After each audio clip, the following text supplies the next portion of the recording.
The short sales are worse. I got Wells Fargo, which stinks. Okay. Okay, folks, we are live. It's a good thing. Yes, it is a good thing. Alive. Absolutely. I want to start off with a little joke today. How's that sound? Right? Okay. This is about this gentleman. He's fearless now. He's 105 years old, and he goes fishing down by the riverbank. And while he's fishing by the riverbank, he hears this voice, and it sounds like it's coming up from the ground, and it says, "Pick me up." He's looking around. He doesn't see anything, and he thinks he's hearing things. So he keeps fishing, and he hears the voice again. "Pick me up." He looks down. He sees this little frog. So he said, "Are you talking to me?" And the frog says, "Yeah, pick me up." So he picks him up, picks up the frog, and the frog says, "If you kiss me, I'll turn into a beautiful woman." And he said, "Oh." He takes the frog and puts it in his shirt pocket, and he starts to go home. And he said, and all of a sudden, the frog starts talking, saying, "Hey, I said kiss me, and I'll turn into a beautiful woman." And he said, the older man looks down at the frog, and he says, "Listen, at my age, I'd rather have a talking frog." Right?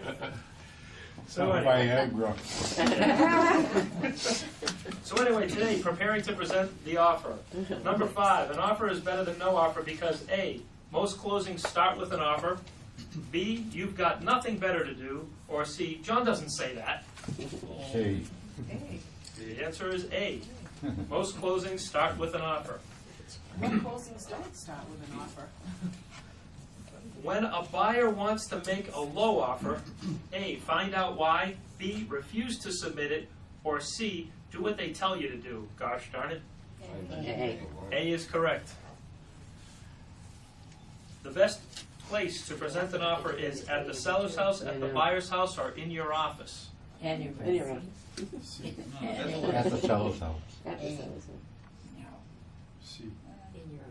He likes the office. How many say B? At the buyer's house.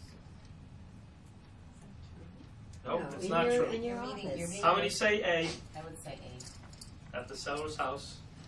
How many agree that A is the most popular place that it gets done, right? A is the most A? popular, probably. Absolutely. But the right answer is C, C, in your office. How many agents actually really present their offers for their sellers in their own office? Yeah. No, They don't, right? they don't. Because it's neutral. Again, this is what separates you, the pro, from the average agent, okay? And I'm going to talk about this. I'm going to talk about why it's important to present it in your office. Sometimes In your office or in their office, the agent's office? So I'm thinking we're the In buyer. your office, the agent's office. Oh, in the agent's office. Yeah, the So listing if you're the agent's buyer, office. you're going to go listing Buyer's agent. Oh, wow. No, if you're the seller, I was thinking for the buyer. right, if you're the seller, Yeah. and I have an offer on your property, I'm Right. going to call you up and say, "Esther, grab your husband and come on in. I have some things I need to go over with you. When can you be here?" And I'd ask you to come into my office, and I'd present the offer to the both of you. It's one of us to buy it. Yes. Well, you know, one of the things with technology, it really goes and helps us with a lot of things. Right here, it's where it hurts us. Yeah. Because, you know, now that they can see the offer, now that you can email them an offer, fax them the offer, whatever, they don't have to come in to see the offer and look at it and talk about it. Right. And that's one of the hard things to get people to do, to say, "I'm gonna take the time, I'm gonna spend the gas, I'm gonna come into the office." Yeah. That's true. Well, you need to convince them that this is the this is the largest investment that they're selling right now in their life. And it's important, my experience is that it's important that we meet face to face so I can go over the details with you. While you're here, you know, we can talk about some other things. We can go over some information in the computer. I'm going to get into that a lot more as we go through this session in terms of what you're actually going to do. But you'll see the incredible value of bringing them into the office. Now, you don't have to bring them into the office. And there are some situations where you're not going to be able to. It will be physically impossible, right? So we'll talk about how to deal with that as well. Would you like to learn that? Yes. All right. Sometimes you're with a buyer and you've showed them houses before, and on a certain day you have 3 to show. So then they say, okay, this is the one I really want. So we always have offers into our car. So now we're on the car, and he's going to work, and he says, okay, put this offer, I'm gonna sign this, blah, blah, you fill in the rest there, you know. So we put an offer like that on the car. Yeah, that's if you're writing an offer. Yeah. Yes. Isn't this right? No, this isn't presenting an offer. It's your listing. Follow me on this. It's your listing, Oh, and it's your seller, and somebody brings an offer to you, or you have your own buyer that has an offer. Yeah, see, Yes. this isn't clear here. It's not clear. The best place to present an offer, you're not sure if you're, if Well, I have the buyer and I'm presenting it to you, so then I go to your office, or the offer is being presented to me When and I- my seller. In my mind, when I think present an offer, you don't present an offer to a buyer. You write an offer with a buyer. Right, but you So you present it to the seller, and who's going to present it to the seller? the seller's agent. No, the Right, buyer. the the listing agent. buyer's Yeah, agent. the buyer. The buyer's No, agent. they don't though. Hold on, Ken. This is such a simple thing. The buyer's agent doesn't. At least I thought it was anyways when I started this. If you have a listing, right, and you get an offer on your listing, who's going to present that offer to the seller? You are. You are. Right. That's what I'm saying. Well, I think Jody teaches if you're the buyer, you present it for the buyer to the seller. If you're the buyer's You can't- agent. Yeah. If Try you're to the do buyer's it in front agent, of them. if you can. Yeah, if you can. Yes, Yeah. absolutely. But If wait, a- but We're in taking our the day- perspective of the seller's agent. Yeah. in this. Correct. But in our area, does anyone ever present it to the seller? I Listen, did once, and it was, I was really surprised that she accepted Mhm. me to come into the seller's home and present the offer. Wow. Esther brings up a good point. Esther, it's like that across the whole country. Most buyer's agents do not present the offer to the seller. They let the Right. listing agent do it. Right. And you know what? Here's the bottom line. If you want to get more offers accepted, do it like Jody O'Brien was saying, and you, as a buyer's agent, ask to present the offer directly to the seller. And more of your offers will be accepted rather than countered or rejected, because I'm going to teach you some stuff today and next week that if you use these techniques and you share these with the co-broke and the seller, that you stand a much greater chance of getting your offer accepted versus being rejected. Again, gang, keep in mind, this is a different market than it was 2 or 3 years ago. Would you agree? And in order to be more successful in this market, you have to change the things you do and the way you do it. And you can no longer do the things that everyone else is doing in your marketplace. You can no longer do what everyone else is doing in your office, and you can no longer do what worked for you yesterday. Because if you're going to do that, your income will go down from where it was before. In order to increase your income, in order to make more sales, you're going to be different in this market. Would you agree that it's the different agent that's making a lot more money in this market than they were in the seller's market? Yes or no? Absolutely, Yes. absolutely. Well, how do they become so different? Is it because they drive a better car? Is it because they have a nicer suit on? No, they're doing different things. They're performing different activities that are causing them to have different results than everyone else. So just to recap, the mechanics of what you're saying is that you get an offer from a buyer. I'm the seller's agent. I call up the seller saying, hey, come on, meet me in the office. Exactly. I'm going to present it to you. Yes. Okay? Oh, Yep. I got to it. the seller? No. Yes. Oh, you're gonna make the seller do Well, it. That's what he's saying. Yeah. All right. I If you're think the, that's what if he's you're trying the to say. listing, if you're the listing agent, Oh, yeah, but if we're Yeah. not the listing agent, or If you're we're the not the- buyer. right? If you're the buyer's agent, I would still recommend you try to get to present it to the seller. That's, I haven't seen that work. Well, Have you? I mean. yes, this is and what- I've done it, and it works very, very well. But very few people do it or attempt to do it. Here's why it doesn't work. Number one, we don't try, first of all. Second thing, we do try, but we try the wrong way. We have a bad tonality in our voice. We become very, I'm going to talk about this a lot too, gang. I'm kind of jumping ahead of myself, but you kind of have to take on this attitude, even though you're a buyer's agent, as this is us. This is we, this is the team, this is together between myself, you the listing agent, and you the seller. Let's get this buyer in this house. Let's see what we can do to put this together. Even though you're the buyer's agent, if you take on this mentality, you'll close more deals and you'll make more buyers happy because you're getting them the home that they want, in the time frame that they want, at the price that they want, but you need to be able to get in front of these people first.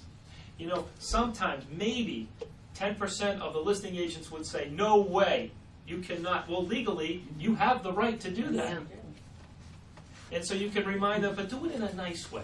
You know what I mean? And say, listen, I don't mean any harm. I don't want I'm not gonna ask your seller, I know what you're probably thinking of, I might ask your seller some personal questions that you don't want them to divulge to me. I promise you, I won't cross the line. I'll be very nice about it. I just want, my buyer would like me to present the offer in the best light possible, and they're hoping that they asked me to do that for them, and I promised them I would. So with your permission, I'd like to know when you're going to present the offer. I'd like to go with you, just kind of state my case, explain a little bit of the details about my buyer, and then I'm gonna leave real quick, and you can stay and talk to them and advise them as much as you need to. Is that okay? And now the listing agent says, oh, okay, because the reason why the listing agent didn't want you there is they were afraid that you were going to beat up their seller and try to twist their arm to get it. You know, you just have to explain to them, you know, I'm here to, we're all working together here, you know? Let me help you and I make a commission, okay? and let me in the door, and I promise, you know, that I just want to represent my buyer in the best light, and then I'll leave, and you guys can talk about anything you want after I'm gone. How's that? What about if the seller says, okay, what's the big deal that you want to come to my person? Sure. Just fulfilling the wish of the leave it, buyer. just give me this and I'll go, because the only time I can go, they're gonna make it difficult, because if they don't want us, the only time I can go is at 9 o'clock tonight, and you at that time, I mean, now you have to get all time. Yeah, but that's true with any appointment, right? No. Yeah, that's true with any appointment. So, They'll say, I'll present it. I mean, who gave you the idea of this? We've never done that. Nobody has done that in our office, and blah, blah. Yeah. It's They my say legal no. right. yeah. Can we say that? It is legal, Just right? say, Yeah. Well, you can. Will you allow me to I mean, That's what we're discussing right now. offer to your seller? Yeah, I just gave you that dialogue. I would use it again and again and again until it finally sinks in. So Yeah. that's what I would do. We need to. What about saying to that listing agent, if you're a buyer's agent, if your seller has any questions, I can probably help. I can probably answer those questions. I can help you sell this house. Yeah, I can help you sell this house. That's Right. it. That's the the bottom bottom line. Yeah. I mean, don't you want to sell your listing? Oh, yeah, I guess so. I mean, do you want to be a big tough guy and be a bully, or do you want to sell your listing? I mean, you wouldn't say that to them, but I mean, think about it. You know, I mean, what's more important, you being right about something or selling your listing? I mean, that's kind of like, you know, the mindset that you have to develop. You wouldn't say those things exactly to them, but I mean, this is what you need to be thinking. Like, what they would be, if you had it in your head, they would be crazy not to let me in there to show the listing. You would get in every time. But because you already have in your minds of, well, that's not customary. We don't do that. Our office doesn't do that. They're not going to let us do it. I wouldn't want the buyer's agent talking to myself. We never did it that way before. Why should we change now? Well, you should change now because agents are making less money now than they ever had, doing it the old way. And there are some agents that are coming into this business, learning it when I say the old way, I mean they're using techniques that work in a seller's market. And now there are newer agents coming into the business now that are using techniques because they will only learn techniques that work in a buyer's market, and they're selling 3-4 times the amount of homes than a person who's been in the business for 10 years, who should be selling 3 to 4 to more times the number of homes because they have more knowledge and expertise in order to advise their clients and experience. But yet, it's in every market, in every situation, you see new people outperforming experienced people, hands down, left and right, because of human beings, in most cases, lack the natural ability to let go of the past. And when you do, you can move into the future. Okay, gang? Once the buyer signs the offer, you should tell the buyer, congratulations, Bill, you just bought a house. Or you should say, keep your fingers crossed, anything can happen. How many, right? Yes. B. Right? Yes, Bill. I say the same thing, but I phrase it a little differently. You do? I said, now if we're driving to Florida, you just crossed the Connecticut line. Whoa, I like that.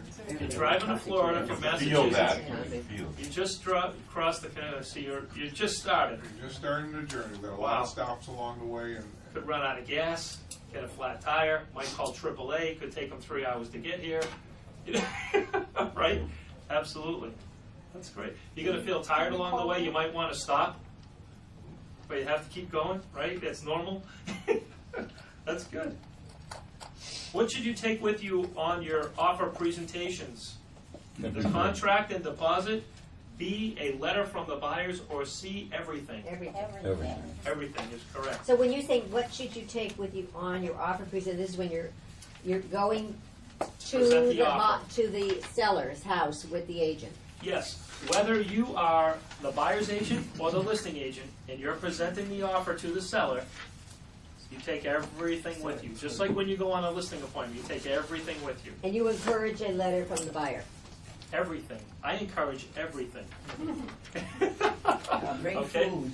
Yes, And home baked goods, absolutely. Absolutely. not a bad way to do it.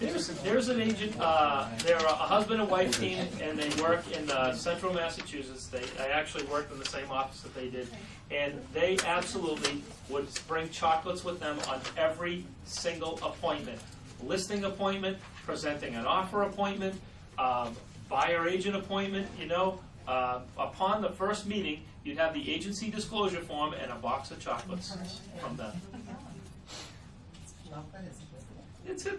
And that's what he said. He said, John, we thought about bringing wine, but then not everybody drinks, but everybody loves chocolate, and it's so, and that's just something they did as a matter of practice. It's what they do. Now imagine, you think that those agents stand out differently than other agents, yes or no? They're much sweeter. Yeah, A absolutely. lot of They're much sweeter. sweeter Ooh, agents, I yes. like that. Yeah. Yeah. So it's a good idea. You know what's sad too sometimes is that sometimes we hear good ideas, and we say, oh, that's a good one. But actually, if you hear something, write it down. Say, here's an idea I'm going to implement. This is what I'm going to do. It makes a big difference, and it can make a big difference in your business. Okay, now let me ask you a question, gang. What should you bring, really? I'm so glad you asked that question, because we're going to talk about that. What did you just ask? So what should we bring when we're presenting the offer, right? Okay. The down deposit, picture of the fax it to you. Everything. And the offer.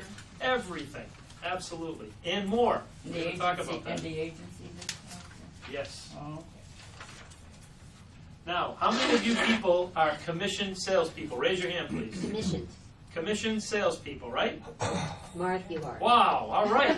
This is good. This is exciting. You are really going to love this session today. Do you know why? Because in this session, I'm going to share with you how to get your offers accepted versus rejected or countered. And by the way, when an offer is countered, it is rejected. Now, again, like I normally do, I'm going to share with you things that are going to upset, your apple cart a little bit. It's going to, you're going to be thinking automatically, if you've been in the business for a while, I feel bad for you because you're instinctively going to say, well, we don't do it that way, John. I mean, we've never done it that way before. But I'm here to show you and tell you something completely different that you're not used to doing that will make a huge difference in terms of you making more money per hour in this business. And for you new people, you are so lucky because you didn't learn it. You don't have any of these bad or not bad, but different habits. And then really, when I say that, I mean that sincerely. It's just that they're habits that worked before, but they don't work now. Okay? So let's talk about this.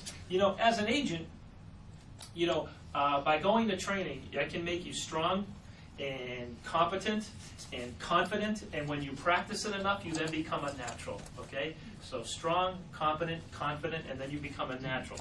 Well, the first step is making you strong, and I can guarantee, in fact, I can promise you that I can make you strong if you just follow these two simple steps. The first step, and what I'm going to share with you today, is you need to understand the 6 principles or keys or techniques that I'm going to share with you today. You need to adopt them and accept them and use them and implement them.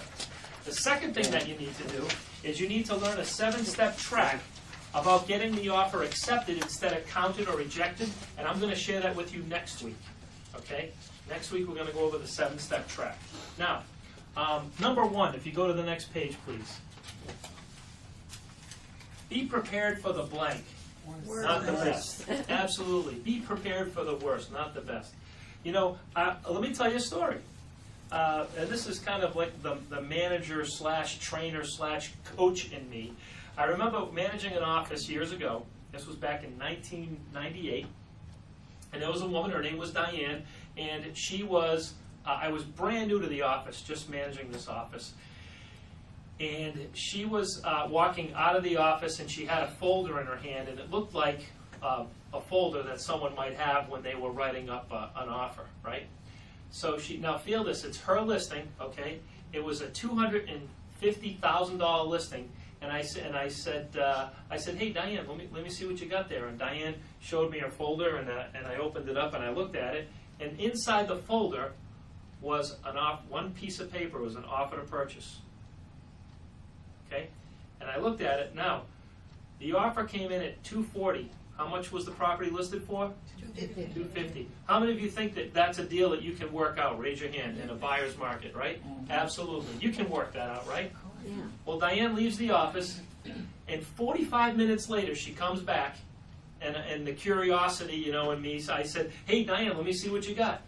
And I opened, she handed me the folder, and I opened it up, and in red pen, literally, honest to goodness, red pen, right across the price, it had the word R-E-J-E-C-T-E-D. Oh, rejected. Rejected. Took her 45 minutes to get that offer rejected. And right then and there, I knew that agents need to know what to do when they get out into that appointment. Yeah. All right, gang? They need to know how to not get that offer rejected. Something else I want to share with you. When you give people the option to do something, sometimes they take that option every time. Like, for instance, if you say to a seller, you can either accept this, you can reject it, or you could give a counteroffer where you go back and forth and meet somewhere in the middle. Guess what they'll do every time? They'll counter. Yeah. But if you use the dialogue that I'm going to share with you today, rather than going back and forth and countering and you potentially losing the buyer, because I know some of you, every week I hear a story about how a seller made a counteroffer and the buyer just said, forget it. Bill just told me last week he had a transaction where he had two offers in on the same property, and one buyer backed out because they didn't want to get in a bidding war. And gang, that's not an isolated event. That happens all the time. All the time. Now, Obviously, they didn't like the house. Right. Could you walk out? in your handouts, I have this sentence. I said, what reason will they give me for rejecting your offer? Where's that? Right underneath number one. What It's not there. Right. Choose But your- here's- Okay, but here's what I want you to think. Stay on track, John. Yes, thank you. I'm trying. I'm trying so hard. As you can see, it's not easy. So what I want you to think is that what reason will they give you for rejecting the offer? That was in my notes, not your notes. I had it colored wrong. What in my reason? notes. Yeah, what reason will they give you for rejecting the offer? Right? Too low. All right, and now you have to think to yourself, what can you bring with you to get them to change their feelings about that? All right, hold on. I'm going to write these down. And should you write these down, yes or no? Yes. I would. What reasons can Now, you give them? What reasons are they going to give you for rejecting the offer, right? And what are you going to bring with you to change the way they feel? Now, Mark was bringing up a great point about all the things that you have to bring with you leave. You have to bring the agency disclosure form. You need to bring the check. You need to bring the offer to purchase. Here's the other thing. Too many of you are getting fax copies of checks and all this crap. I mean, you need to stop that. You need to meet with the actual agent face to face and say, where are you right now? See, getting offers accepted with, and like Bill was saying, with technology is ruining it. You have to get face to face with these people. With who? The The sellers. other agents. The other agent. The other Work together. agents. Face to face with the other agent. Hold hard on, to do hold on. We're now. getting into confusion zone again. Let me specify. Here's what we want to do. we're gonna go here, right? Oh. When we what was your question again? I don't remember. Who am I facing? She's wondering who's got to look I'm at. sorry. Thank you. You guys are throwing me way off track. But I'm going to get back on track now. I'm It's just okay. sellers agent and buyers. Am I the listing agent or the buying agent? If you are, I'm bringing the offer. Right. Whether, no, here's it, here it is. I'm on track now. You ready? Listen up before I lose my thought again. We have, you're the listing agent. Yeah. And Ken calls you up and says, Roberta, I've got an offer on your listing. The average agent says, well, fax it over to me. I'm at my house, or just fax to my email, and I'll let them know. Then the average agent calls the seller and says, hey, I got an offer, and blah, blah, blah. Here's what it is. I got the check, and okay? A pro does this. A pro says, Roberta says, Ken, where are you right now? And he says, well, I'm actually in West Springfield. Okay, meet me at the car wash on Route 20. I'll be there, and I can meet there, and you can give me the check, the offer, the lead paint, and we'll exchange all the stuff. Roberta grabs all the stuff in live, the personal check that they wrote out with little teddy bears on them, and they're all pink and purple, and everything with the check, right? And then Roberta goes and makes an appointment to meet with the sellers in her office and shows them the money, the check. You see, gang, it's a huge difference when you call a seller on the phone, the way they feel, with an over-the-phone offer versus actually seeing it right in front of them. Seeing is what? Believing. A picture's worth 1,000 what? Words. No, dollars. Right. Okay, gang? Please, if there's one thing I need to impress, here's the thing. Why do some agents do it the old-fashioned way, where they just do it over the phone? It's easy. Lazy. It's easy. Some people are lazy. Comfortable. But here's the bottom line. They don't believe yet that more of their offers would get accepted if they just did it in person instead of over the phone all the time. And here's what they're doing over the phone, time and time and time again. I know, I hear it, I see it every day, and every week that goes by, I say, I can't wait till that seminar comes from. They really need this seminar. Wait till they hear this one. They'll change their ways once they see this information, right? And they're on the phone saying, well, I've got an offer for you. Let me tell you all the details. Are you sitting down? Okay, great. Do you have a pencil? Okay, great. Wrong, wrong, wrong. I'm going to show you how to do it a way in which you'll get more of them accepted instead of rejected or countered. It's easier to do it over the phone, right? It's easier to do it over email. It's more difficult to do it face-to-face. But here's another thing. It's more difficult for someone to say no face-to-face also. That's why it's always better to be in face-to-face. Here's a great analogy for you. You meet with the seller face-to-face to do a listing presentation. Would you ever give a listing presentation over the phone to one of the two decision makers, yes or no? Yeah. Why not? You need both. Why do you need both? Why do you need to be face-to-face on a listing presentation? What's the big deal? Why do you do that? You need them to sign. You need them to sign, right? What else? They can't hang They up need on their you. confidence. They need to see the sincerity in your eyes and the sincerity in your voice, right? They need to see that you're a professional. But yet we go there face-to-face on the listing appointment, but we blow it when we get the offer and we don't go face-to-face. How about when you meet a buyer for the first time and you meet them in your office? CITO, what does that stand for? Come into my office. Come into my office, right? They come into your office and they're there. Why do you want to meet with them face-to-face to go over the pros and cons of buyer agency and why they should hire you exclusively and what you're going to do to help them buy the best home at the best price in the shortest amount of time? Why do you want to meet with them face-to-face? It's professional, for one thing. It's professional, absolutely. You want to have their confidence. Establishes their confidence. They need to sign something, right, Carol? Like Right, Carol they said, need I to love what you sign. said. That was great. You're putting a team together. You're putting a team together, absolutely. But then we blow it when it comes to presenting the offer. Oh, gang, you know what? Most races are won and lost when? In the last quarter mile. The last quarter of the race, they're won or lost. And by the way, this is the last quarter, gang. I've shown you all the techniques and all the scenarios and all the special things that you need to do to get to this point, and then agents blow it by not showing up face-to-face when they present the offer. One of the best ways to get there in front of the seller is that you tell them this. How about during your Safe Island dialogue, you say, when I get an offer, I'm going to ask you to come in. Before you even list the property, you start telling them, when I get an offer, I'm going to ask you to come into my office so that we can go over the details. What if they're out of town? I'm going to share with you what to do with that as well. Or even You give them a if it's ticket. audio. I'll tell you what, I'll share that with you now. Are you ready? Okay. If they're out of town, here's what you do. If they're out of town, you need to email or fax them all of the paperwork. Email or fax them, even a copy of the check.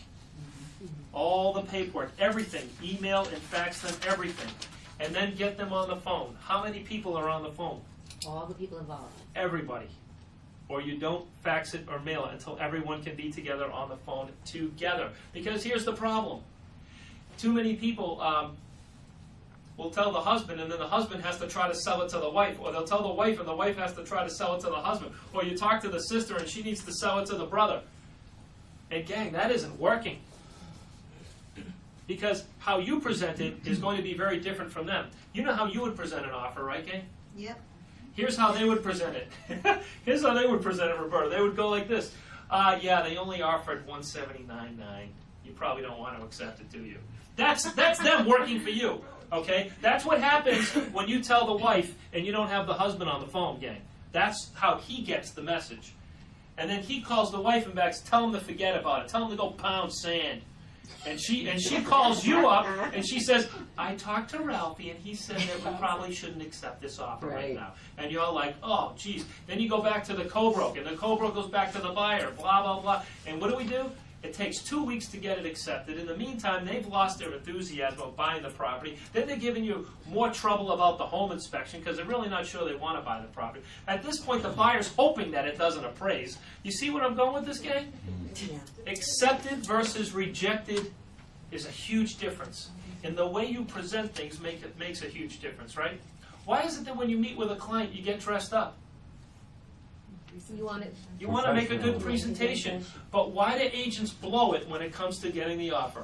They're not making the right presentation. Well, Why sometimes it's do you late at clean night. your car before you take buyers out? Impression. Right. But yet we blow it when we have the offer and we're not giving the right impression when we present the offer. Gang, this is the difference between, you've worked so hard to get to this point. Listen, gang, I know how hard you've worked to get to the point to writing up an offer, and then we blow it when it comes to presenting it because we're not doing it properly. Yes, Roberta and then Bill. Well, for instance, you get an offer at 10 o'clock at night and, you know, it's a hot potato. I mean, you want to tell, I mean, do you just Yes. wait till the next day and They call want to know them? right then. Because I'm not going to the office in my PJs. Here's what I would say to a seller. Now, here's what, and listen, I've done this. If it helps you sell And it, definitely, I was going to say, should definitely sell it. Depends upon the PJ. You're right. There you go.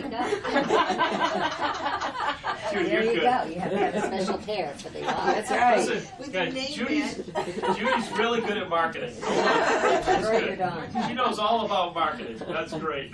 And presentation. Right. Presentations, everything.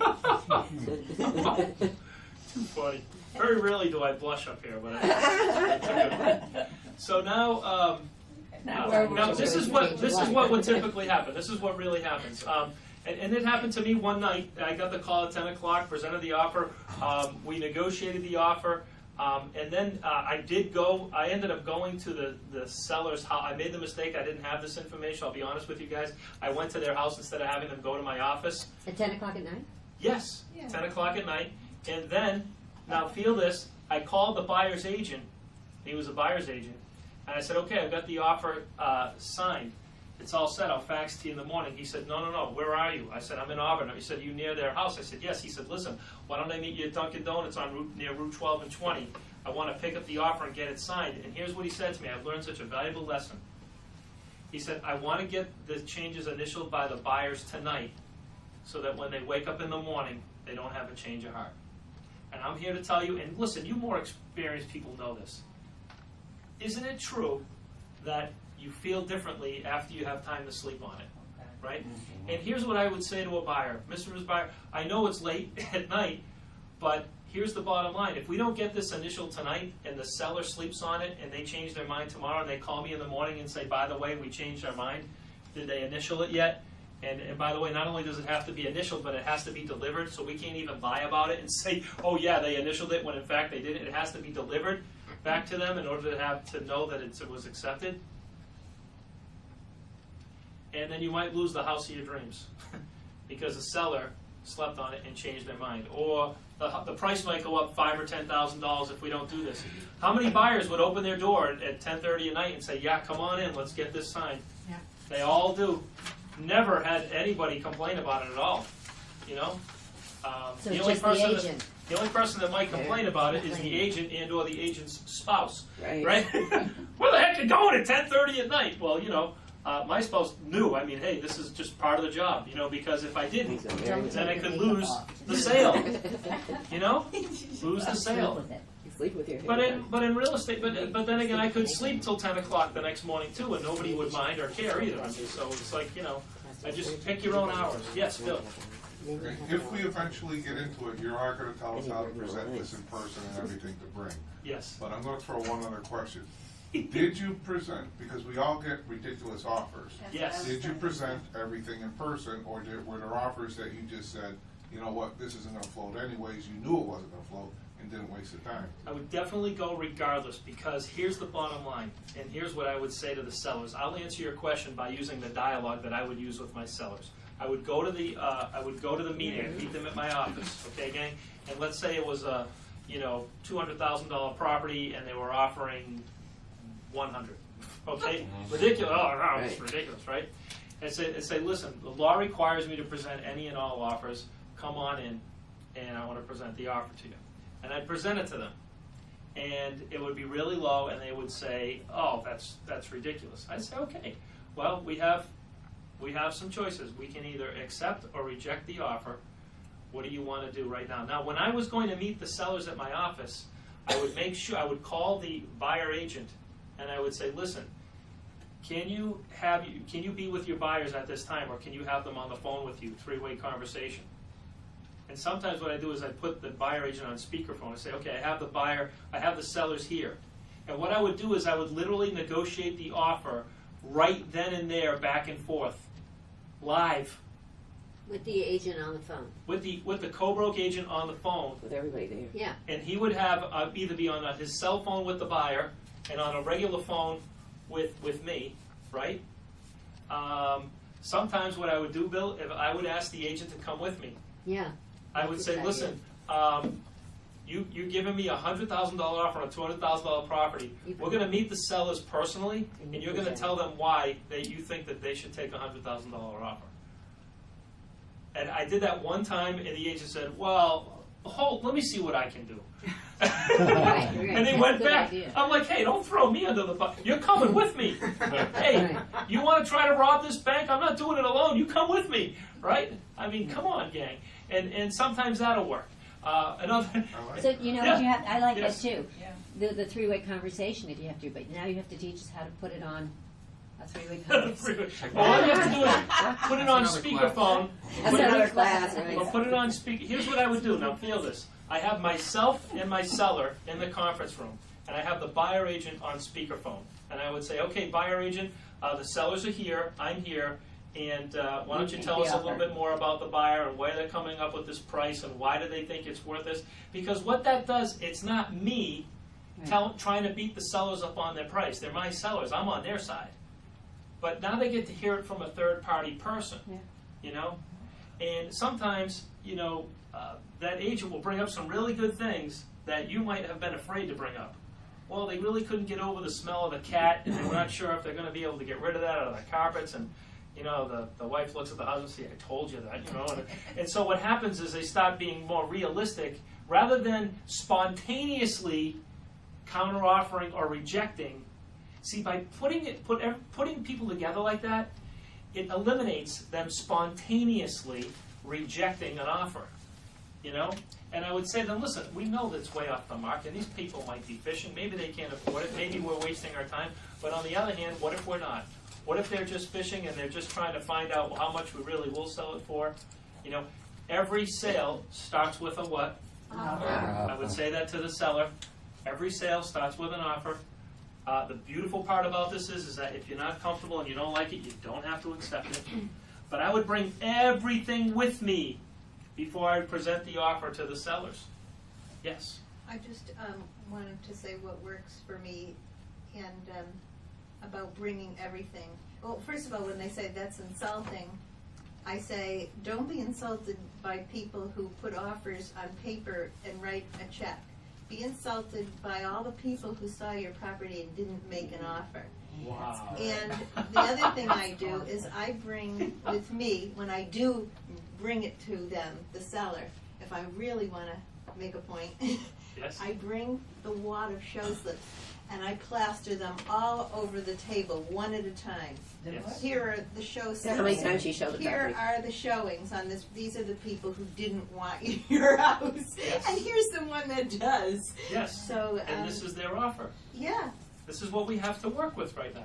Yeah. All these people said no. And what about the thousands and thousands of buyers that saw it in the multiple listing service that didn't oh, I see did it? that too, I showed them, it had 1,048 hits on one house, and I it printed what I could see. I said, this is how many people got emailed your listing. Wow. They saw it. 1,048, and they're like, oh.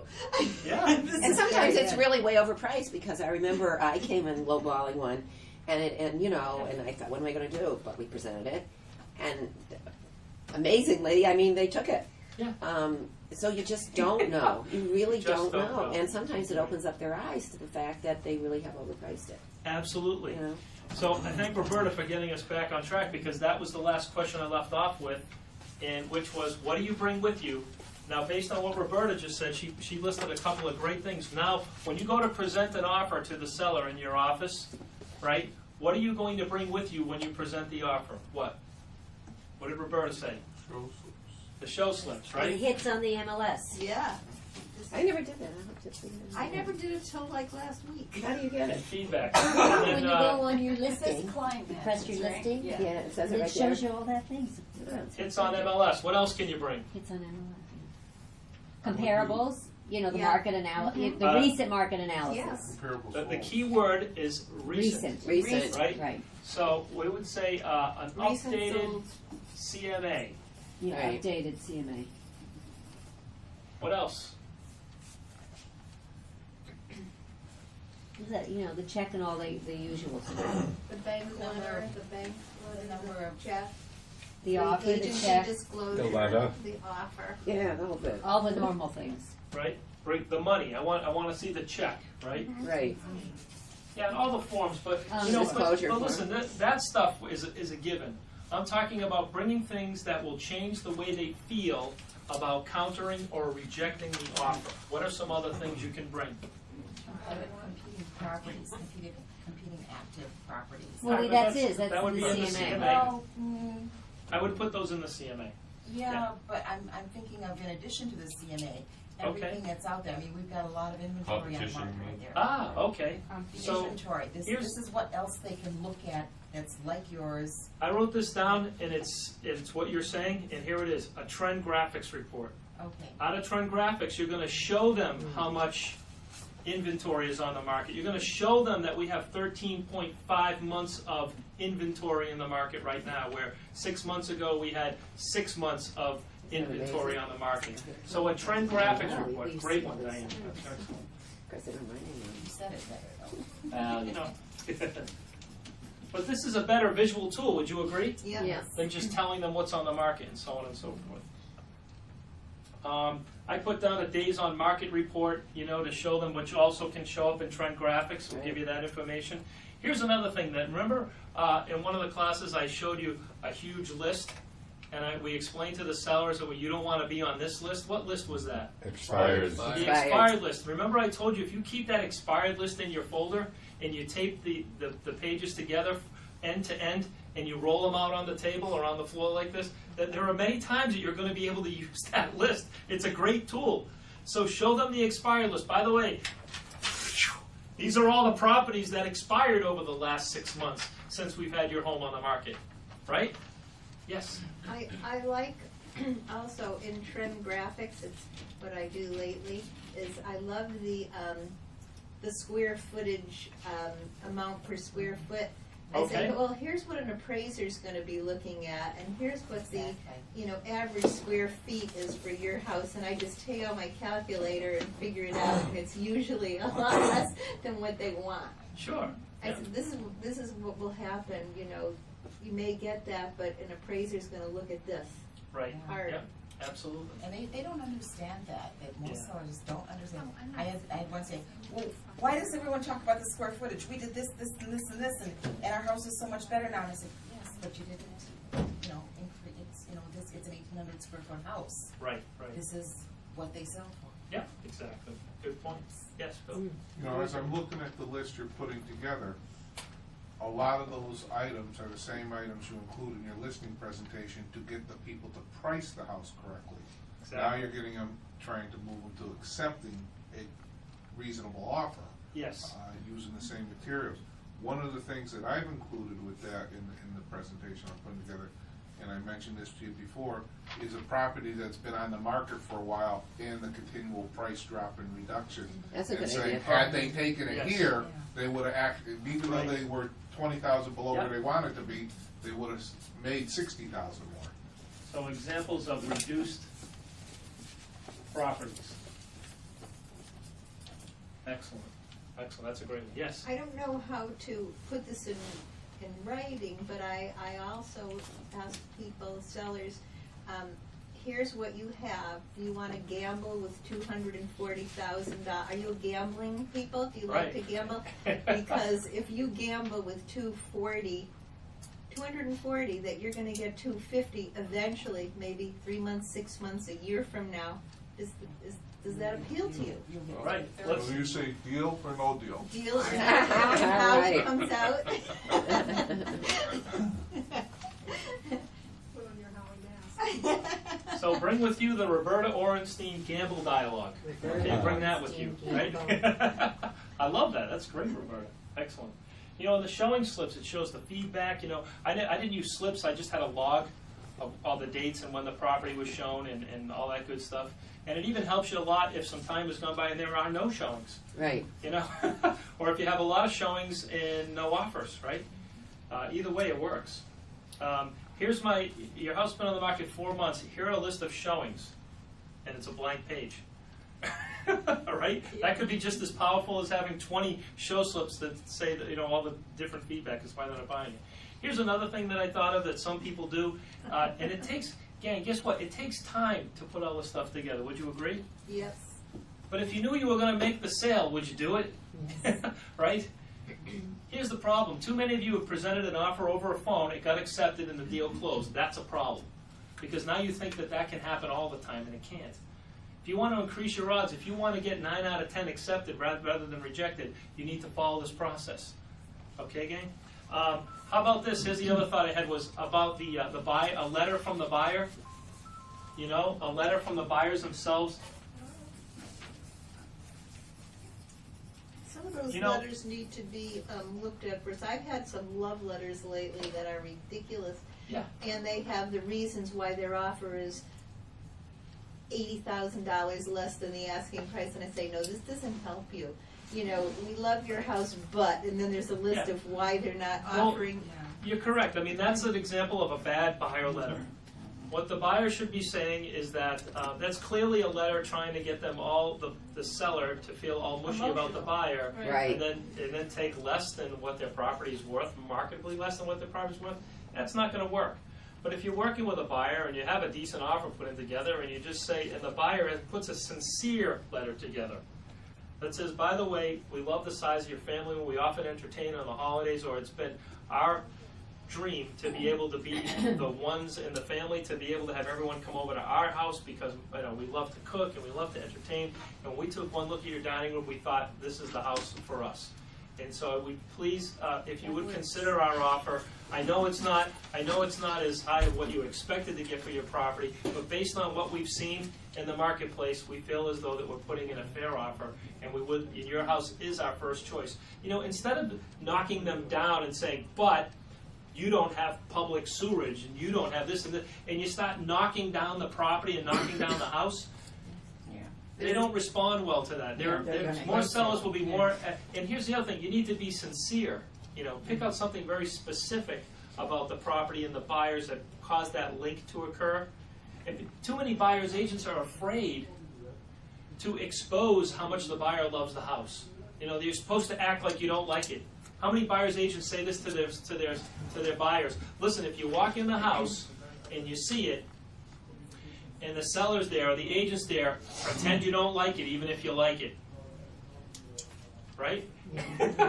You know, I'm having problems with one now that we had.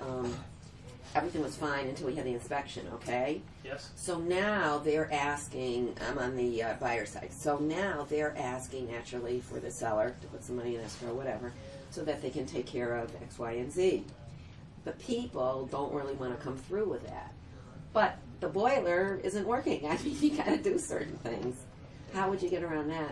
And and the interesting thing is this, it turns out that I know the people who own the house. All right, so what's the problem? So what I'm The problem trying to is- say is maybe I should buy into what you're saying and ask the seller's agent if I can contact the people and speak to them.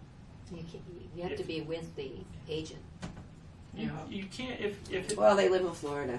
I mean, you could say, can we get on a three-way Yeah. phone call conversation? You and I, why don't I come to your office, listing agent, and you get your seller on the phone, and the three of us can all talk, because let's try to put this together. Well, that's what I'm saying. Listening to what you're saying, maybe that Yeah. would work, and they would hear more, and they'd say, okay, we'll come through with Yeah. X amount of money. Because here's the bottom line. The agent that is the listing agent may not be as skilled as you are, because you present it and you word it beautifully and perfectly so that it's logical and understand it and it makes sense. And if the listing agent doesn't believe in what you're saying, and they believe that, hey, this property's listed at $425, I know I can get this price. In fact, I promised them I would get them this price, and your offer's at $400, and you want me to put the heating system in? Here's what happens. How many of you have ever had a deal blown because of an attorney who was very absent about the deal? Where they were negotiating on behalf of the seller or the buyer, and the deal fell apart because the attorney might have, had a personal agenda there that he didn't really care if the house sold or not. He might have been getting paid regardless. I mean, it doesn't happen. It happens very rarely, but it has happened on occasion where they let their pride and or their ego get in the way. And guess what? Agents do the same thing. They let their pride or their ego get in the way from making the sale. But even And with they don't these even know what people- they're doing. They think that they're doing a good job for their seller, when in reality they're preventing the sale from the property. But see, with these people are saying, well, when we lived there, everything worked. Well, it doesn't work now. You know what I mean? The contract says all mechanical Yeah. I know. will be working. Right. Yeah. I have something, Right, I so just want does- to add it on to the buyer letter. If you Or they don't can have a give buyer someone letter, else. I think this is very, very important, because all sellers want to know who's making the offer, who's in that family. Yeah. Tell me a bio about those people. They want to know. Right. And the more they know about the potential buyer, if there are two offers, they'll bond more with the person, Yeah, right. with the You're offer, right. where they know more about the buyers. Yes, Yeah. absolutely. That's how I got that house to go way down, the one I told you about, because I did a whole thing about how the lady was now single and she had her children and she had to find a place and she just loved this and it was near her synagogue where she had to walk and da-da-da-da-da. So you need a So they snapshot did of the family with the dog. And I've seen that too. Right. I've seen that too. Pictures of the Yeah, family. that's not a bad idea. This is the Yeah. family who wants the house. That's why you have a digital camera, right? You Yep. take a picture, print it out right here at the office, right? Or your cell phone. Yeah, or your cell phone. Right. Here they are. Your cell Here they phone. are. They Yeah. will bring your house They love. will What else can you bring with you? Oh, the Chocolates. The chocolates. Okay. And this lady in the corner here had an idea of putting your name on the Oh, you M&Ms. just gave away my great. No, it's Oh, true. my what? You know, I'm why sorry. not get bars or M&Ms with your name on it? Of course, the other agent's not going to appreciate that, but Oh, to You know. give it to them and with their names at Oh, I open see. houses. How about M&Ms in little baggets, because you don't want everybody's hands in it. But something with your name on the M&Ms. That's a good Yeah. idea. I know. I just thought of Get a that. kid to put it together. Huh? Now, Get a kid to put it together today. Yeah, that's what I'm that's a saying. perfect I think thing. that's a great idea. it is. I like that for open. What's that? Yes. go to Call up chocolate and warehouse. Here's another idea. M&Ms. What about this? When you're marketing it, Martin, you and I were working through this just the other day, where you go through all the different websites, the Yahoo and the Trulia and all those websites, and you print out the cover page of the website and then their property on the website, and you spread all those out all over the table. All 30 of the different websites. By the way, your property has been available on over 30 different websites, 24 hours a day, 7 days a week, for the last 93 days. And this is the first offer we've had, and you spread out all those out all over the table. How do you put their? You'll have to show us how. I'll have to show you. Right. So you have web. You go into each website. Yes. And you can And put just the do a picture on? search. Go to yahoo.com and go houses, Right. search, Long Meadow, price range, and your listing pops up. And you show them, this is the Yahoo site. When people go on Yahoo, this Boston.com, this is what they see. Homes.com, this is what they see. Where did we just learn that you're not supposed to, by the way, say MLS, because they don't know what that means. You're supposed Right. to say internet. So the hits on the internet, this Yes. is how many hits you got on the internet. I think that's Absolutely. better. Here's another important fact, gang. I went to I'm going to speak more about this at another time, but we went to a branch executive meeting yesterday, and one of the things that I was reminded about is that many of you, and ask them, raise your hand, and because I just want to get an idea, how many of you are sending, emailing listings to buyers through the MLS system? Raise your hand. Okay. Who isn't? Wow. Okay. What's that? Why? Because you told us not to. Well, that's one reason. But if you are going to do that, you should be putting them. All those should be coming from your website.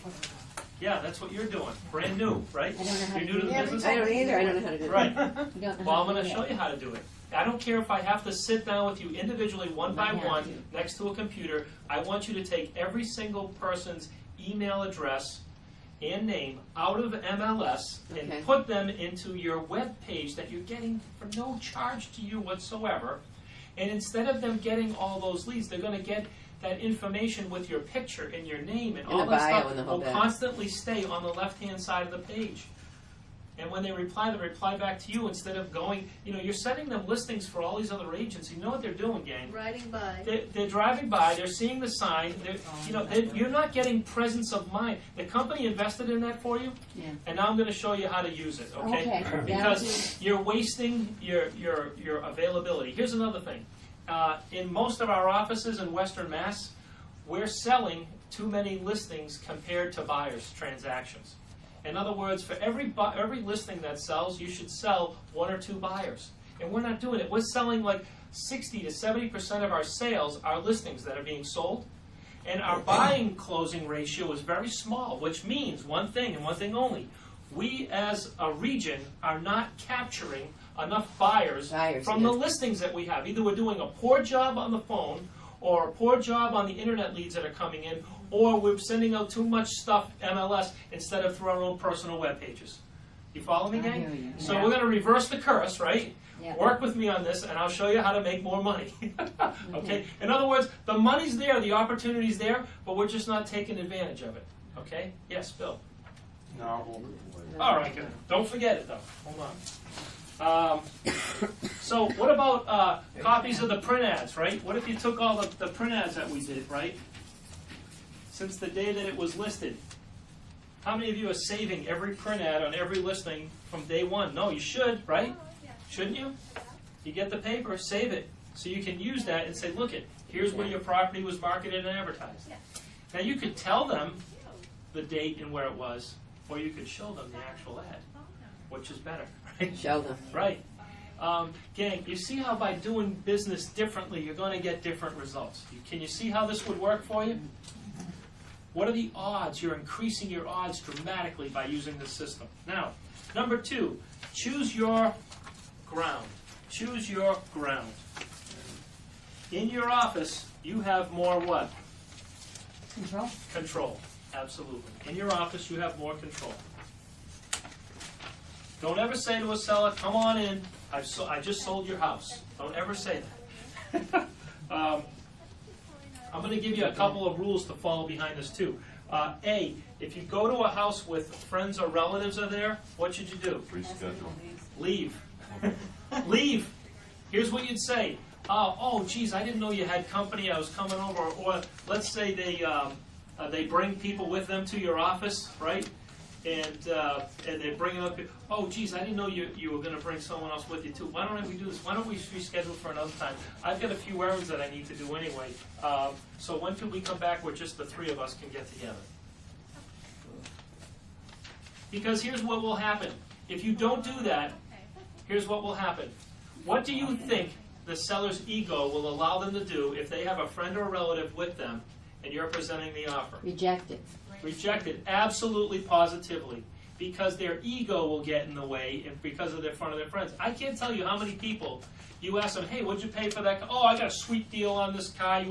I got it for, blah, blah, blah. And then you go to the dealership to buy that car for the same price, and they're like, no, there's no way. There's like a $5,000 difference, and you know your neighbor lied to you. How many of you ever been on a listing appointment? A lot of you are shaking your heads, right? How many of you ever been on a listing appointment, and the seller said, well, my neighbor just sold their house for $220,000. Yeah. And you look at MLS, and it's sold for how much? Right. 195, right? Blah, blah, blah. Right. Right? What is it that causes human beings to do that? Well, it's the same thing that will destroy you when you're presenting an offer and there are other people there. Do whatever you have to do. Get out of there and say, look, I can only come back. I prefer to only do this personally, just amongst you guys. There are personal things I want to discuss with you, and I just don't feel comfortable. You can certainly talk to them after the fact, but I'd rather speak to you alone about this. B, if you absolutely positively have to talk to them on the what, gang? On the phone, right? Get what? Everyone. Get everyone, or both people, or everyone. I like that better, Esther. I had in my notes both, but I like that better. Everyone. Everyone who's a decision maker. Let me clarify that. Not everyone who's not a decision maker. Well, right. Because we just talked about that a minute ago as well. And get them on the phone at the same time. And what should you do first before you get them on the phone to discuss the offer? Email or fax. Email or fax. That's correct. Email or fax it first. Step number 3. You ready for number 3? You still writing? Yeah. Number 3 is join forces with them. Join forces with them. Oh, gosh, I have to take a deep breath before I even talk about this. I can't tell you how many times, even when agents come to me and they talk to me, here are the words I hear that it's like running fingers down a chalkboard for me when I hear this word. My buyer. My buyer. Everyone say that. My buyer. Yeah, don't ever say that again. Now that you've gotten it out of your system, don't ever use it again. But John, it is my buyer. I'm a buyer's agent. This is my buyer. No, it's not. Yeah, it might be your buyer in terms of a buyer agent. But whenever you use the terms my buyer, you instantly alienate the other party. And you're not what? Joining what? Forces. You're not joining forces, gang. Even if you're a buyer's agent. There's nothing illegal. There's nothing legal that you have to say that it's my buyer when you're working as a buyer's agent. Okay, gang? Lose that. Use words like what? Hours. Mr. and Mrs. Ours. Jones. All right, yeah, you could use their name. I like that. And I want you to use terms like we How about your buyer? and us. Your buyer. Ooh, Your if you say that to future the buyer. seller, Yeah. your eminent buyer. What? That's good, right? Your eminent buyer, right? And they'll say, what are you talking about? I don't understand that What word. does that word eminent mean? Right, they won't know. Yeah. Just say your buyer. Your buyer. Yeah, the buyer for this home, right? But don't say my buyer. Please lose that. And you're going to hear this from other agents who didn't attend this seminar, and you're going to cringe because you know that any agent that is in the habit of saying my buyer is in the habit of not closing as many deals as they could. They don't have the right mindset. Change your mindset, and you'll change your results, gang. Okay? Next item, Sounds number good 4. Number 4 is keep them hoping. Keep them hoping. Who? The buyer or the seller? Both. Everybody. Keep Both. everybody. And I'll explain that in a minute.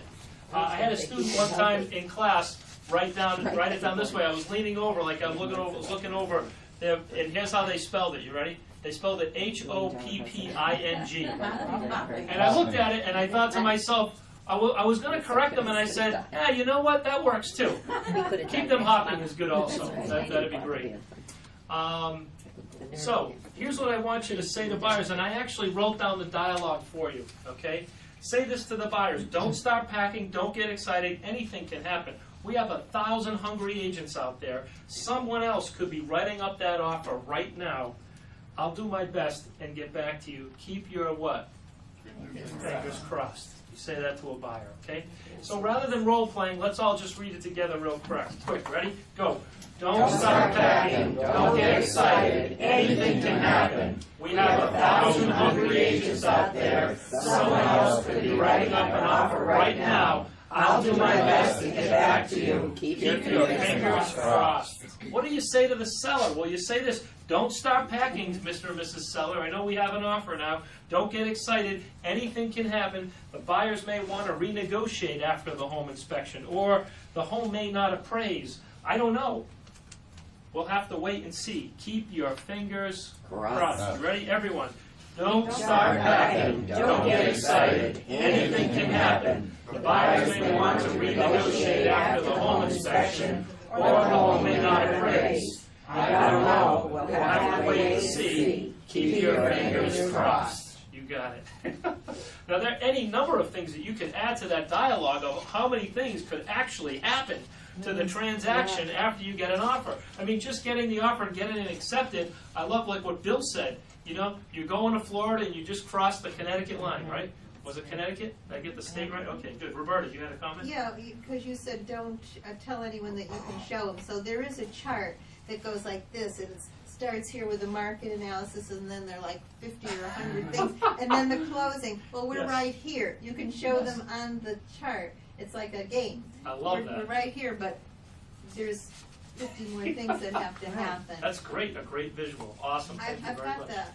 Where did you get that? It's from an old one Yeah, of we our. have it in Yeah, it's a the GMAC. We Yeah. have it. Yeah. Yeah. We can print it off online for you. We can print it out for you and everything. Yeah. It's the buying process or the selling process. And it So you wants should it put that through. up there to bring that to him. Yeah, sure. Absolutely. Now, What do we is that call that? called? The Game board visual. the organizational, the selling process. All right. And reading the offer is way at the beginning of the process. Right. Absolutely. Anything can happen. Because if you tell them, listen, gang, you're setting yourself up for them to hate you if it falls apart. Okay? You always want to downplay everything, because anything can happen. And guess what? If it doesn't, well, they're pleasantly surprised. Exactly. Right? And they love you. Yeah, and then they love you. Absolutely. You know, I used to get a lot of, when I was an agent, I got a lot of thank you notes. And that all stopped when I got into management, by the way, just so you know. But I got a lot of thank you notes. And from my sellers. And the number one thing that I attribute getting those thank you notes from was the fact that I would constantly, always prepare them for the worst. And I would under promise and over deliver constantly on everything, every communication I had with them. You know, if you're doing an open house, we might not get anyone to show up at all. I don't know. And then you say, oh, by the way, 3 people showed up. And so, by the way, your house is going to sell as a result of an open. We got an offer. Well, it's a pleasant surprise. But you set and manage their expectations, gang, and you'll have a much better results in everything you do, how you're perceived. Gang, when the year I sold 90 closed transactions, 73% of those transactions came from personal referrals. People do not give you referrals unless they're excited about what you did for them. Not like, oh, you did an okay job, right? Wow. So that's a powerful thing to take home with you today.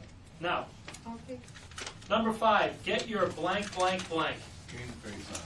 I like that, get your game face on. That's a good one. What Yeah, is it? that applies. Button gear. But that wasn't what I had written down. What is that? Get your button gear. I like that one too. All these are good sayings. I like your creativity. This is good. Get your best offer first. Oh no, let's start this and then we'll see.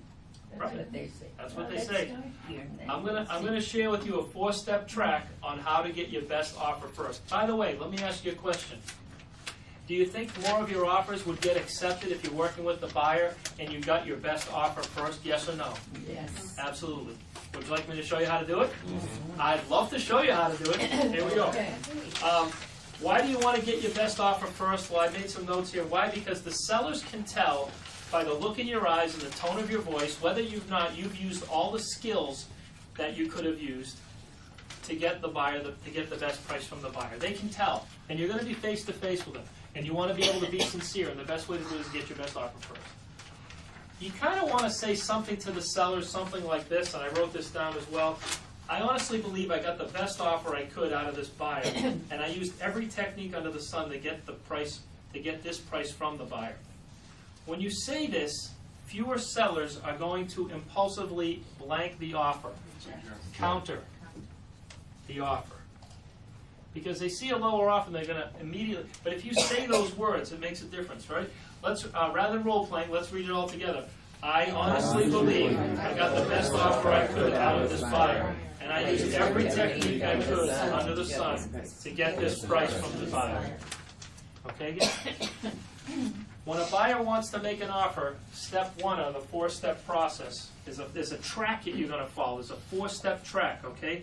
Step number one is find out blank they want to offer less. Why? Why is correct. Find out why. What do we do, gang? Find out what? Why? Find out why they want to make a low offer. And how do you find out? Well, you ask this dialogue. Let's all read it together. You ready? Out of curiosity, what is it about the $410,000 that bothers you? That's the asking price, $410,000. Out of curiosity, what is it about the $410,000 that bothers you? And they're going to respond with one of three things, and I wrote that down for you as well. Either they don't think the property's worth it, or they want the property for less money, or it's in their nature or in their culture to barter. You follow A lot me? of people are that way. They're just going to barter. That's just Right. the way they were brought up or Like that. raised or conditioned, or they either, it's just what they do. Okay, gang? That's part of it. It's part of their process. They would never buy anything without making an offer. Even one girl said that to me, she drove me crazy, and finally I just said, you've got to stop this, you know? Yeah. You don't realize what you're doing. Oh no, this is part of the game. I said, it's not a game. You're going to turn them off. I mean, you know? Yeah, right. They don't understand it, and they really feel they're not getting something unless they go through that. Absolutely. Absolutely. That's true. So, here's the dialogue that you say to them back. You say, if you knew it was worth more than $410,000, would you buy it for $410,000? Ready? Everyone with me. If you knew it was worth more than $410,000, would you buy it for $410,000? And sometimes they'll go, oh, well, wait a minute, I don't know about, this is part of the game, and here's what you have to say. Say the same thing again. If you knew it was worth more. Now listen, Betsy, focus on, I'm going to ask you again. If you knew it was worth more, would you pay the $410,000? If you knew for a fact it was worth more. Well, yeah, because they want to get a deal, right? Right. What is it about the $410,000 that bothers you? Well, I don't think it's worth that much. But if I could prove to you that it was worth more than that, would you pay the $410,000? Well, eventually they have to say yes, all right? They have to confess, yeah, I guess I would. Okay. Then you go to step two and you do a joint CMA. Now, what's the difference between a joint CMA and an updated CMA and a CMA? They're doing it together and they're going to agree on it. You got it. Ken nailed it perfectly. You're doing it together and you agree on it together. So you go in the computer system and you do a CMA together. Now this whole process could take you 2 hours, gang. But how many hours would you spend going out and showing them more properties, writing up more low offers, presenting them, running it back and forth, getting it delivered, getting the check signed? How many hours is it going to take if you don't get this done and you don't use this process?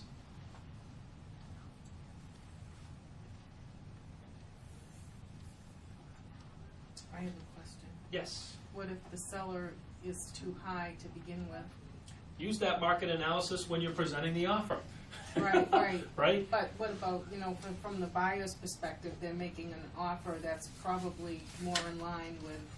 At this point, what you're doing by doing a market analysis with them, you're helping them to put together a reasonable offer. Right. This is getting a buyer who's making a ridiculous offer that's too low, that will get rejected, or that will insult the To come seller, up to and where getting they them should to be. where the offer can get accepted versus countered or rejected. So part of the process is to not get it rejected, and to get it accepted is to get your buyers to come up with their best offer first. And stop making these low offers.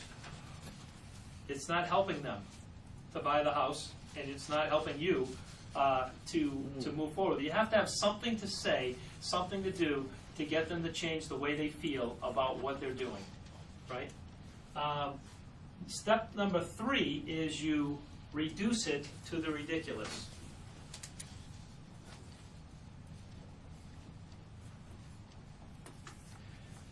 Here's the key, gang. Get their mind off the price and get their mind on the difference. Everyone say that together with me. Get their mind off the price, get their mind on the difference. You see, instead of talking about, the difference between, instead of talking about, well, let's pay the, God bless you, paying $430,000 for the property versus, paying $450,000 for the property. You're going to talk about the difference of $20,000. I mean, I just use an example of $2,000. Sometimes you're negotiating back and forth and you're $2,000 off. Now, the weak and pathetic agent, yes, I said it, would say, "Well, I'll take 1,000 and you take 1,000," and no. Listen, here's the bottom line, gang. It's $2,000. You're $2,000 apart, right? Here's what you don't realize as an agent is that if you're going to try to be weak in doing that, first of all, you can't do it unless you have to come to me first and get authorization to do something crazy like that, and I'll immediately talk you out of it and coach you through the process of how to get the offer accepted. And here's what I would say to you. I would say, agent, listen, they're $2,000 apart. The seller has to want to sell the home more than you, the agent, want to sell the home. The buyer has to want to buy the home more than you, the agent, wants to sell the home. If you show that you need the commission more than the buyer wants to buy and more than the seller wants to sell, then you will fork over the cash. And if you do come to me and ask me, I'll say, sure, as long as it's all out of your side, not mine. Okay? Right? But all I'm saying is that you don't even have to do that, because if you just say no, then the seller is going to lose a buyer. You might lose a commission, but you have other properties that you can sell. And you're thinking to me, John, no, I don't. Well, you have to pretend that you do, okay, in order to make this work. All right? It will work, because there are buyers that want to buy more than you need to sell a house. There are sellers that need to sell more than you need to sell a house. And when you realize that, you'll stop forking over commissions during the negotiation. Okay? Don't even think about it. Okay? And it won't happen. I didn't think about it till you brought it up. Yeah, we'll see. There you go. All right, in and out. Ready? Out and in, right?